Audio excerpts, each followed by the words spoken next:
Major general retired Zahid Mahmood साहब हमारे साथ मौजूद है, दिफाई तज्जिया कार। बहुत शुक्रिया जाहिद साहब, आपने AIY न्यूज़ के लिए वक्त निकाला।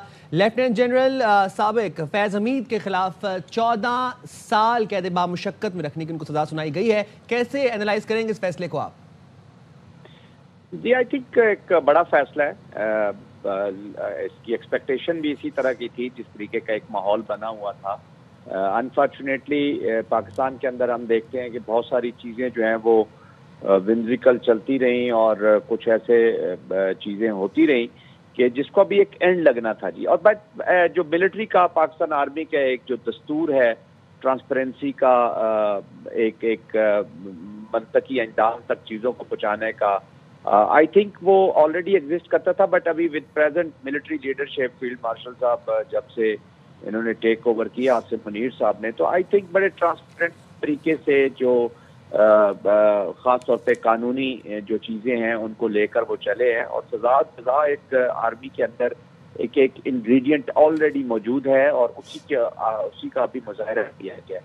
तो जो अपना अकाउंटेबिलिटी है विद इन दी इंस्टीट्यूशन, उसका बहुत बड़ा मुजाहरा हुआ। और आई थिंक आने वाले वक्त के लिए एक नए, हम कह सकते हैं कि एक नए एक रास्ते का तयन कर दिया गया पाकिस्तान के लिए कि पाकिस्तान लॉ के अंदर ही चलेगा, लीगल तरीके से चलेगा। और बाकी भी जो इंस्टीट्यूशंस हैं, जो हमारे पॉलिटिकल इंस्टीट्यूशंस हैं या जो हमारे अकाउंटेबिलिटी के प्रोसीजर्स हैं, आई थिंक और सख्त होने जा रहे हैं। और तभी हम एक पाकिस्तान को हम एक जिस तरीके का एक ऑब्जेक्टिव है पाकिस्तान होना चाहिए वो अचीव कर सकेंगे। तो हम एक सजा हुई है, बहुत बड़ी सजा है।